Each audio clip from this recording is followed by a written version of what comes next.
name is Marissa Hood, and I am an intern here at Embassy International Worship Center, where our leaders are Apostle Brian Meadows and Pastor Patrice Meadows. I feel like our leaders do an amazing job at being an example of showing us how to be good stewards and 100% tithers. And because of that, we are in a tithing challenge. And I just want to know by a show of hands, how many of you are participating in that tithing challenge? Okay. Keep your hand up, keep your hand up, keep your hand up. Okay. That's about, a good 95% of the church is participating in it. And how many of you are excited to be able to be participating in the challenge? How many of you are eager to be participating? How many of you are happy or excited to be able to give? And just be honest. Just be honest. Keep your hand up. Let me see. Okay. For those of you that didn't have your hands up, allow me to use scripture to convict you like it did me. I'm going to be reading out of 1 Chronicles. It's going to come out of chapter 29, verse number 14. And the scripture reads, "Who am I?" This is David. He is talking. He says, "But who am I and who are my people that we should be able to give as generously as this? For all things come from you, and we have given only what comes from your hand."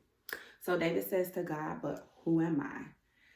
And just to add some context here, David in 1 Chronicles 20 or 21, he incited a census for his military.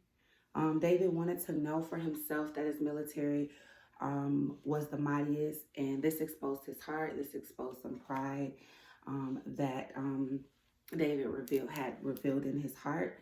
And then when the details came back from that census, David instantly knew that he sinned. He instantly knew in his heart that he had committed a sin before God. So because of this, we know that David knew God. He had to know God to know that he had sinned this. He had done this heinous act. He had to know God personally. He had to have revelation, because David says, in First Chronicles 29, he says, "Who am I?" Right? He had to know God. He had to have personal relationship with God. He had to have encounters with God. He had to have promises fulfilled and made by God. He had to know God. He had to know God's character on a whole nother level in order to feel as if he was able to give so generously and so freely. He had to know God. And second, it's showing that David also had to be aware of what was in his heart in order to know that it was a privilege in order to give to God. It was an honor in order to give back to God. He had to know that it was this pride that was in his heart. He had to know that it was this thing in his heart that was almost like selfish, that was almost like wanting to get God's glory. He had to know that it was something in him that was trying to get something or receive something from that census that was going to build his confidence. He had to know that there was something in his heart that was outside of what God wanted for him. He had to know how to humble himself, to be able to recognize that it was a privilege and an honor for him to be able to provide provision to Solomon, his son, in order to build God a temple. He had to know that that was a privilege. And then number 3 was David had history with God. Not only did he have personal revelation, he was able to say not only who am I, but who are my people. This shows us that David had history. David recognized where he came from, and he recognized how far his people came from. He knew that God had he knew how far God had brought his people. He knew of the promises God had fulfilled through his people. And he also knew of the disasters that God did before his people when his people were not obedient. David knew all of these things, and he recognized his mistakes when he was trying to get the glory from God. He recognized that he needed to humble himself.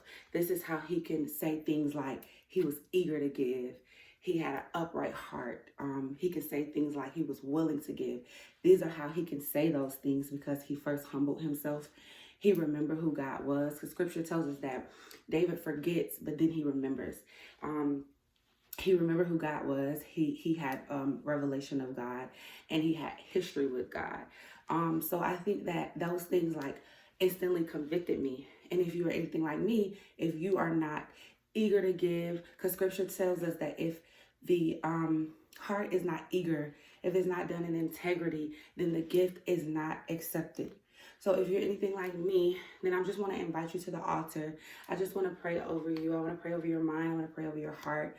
I want you to know that this is a privilege for us to be able to be in this tithing challenge, for us to be able to give back to God what is already his.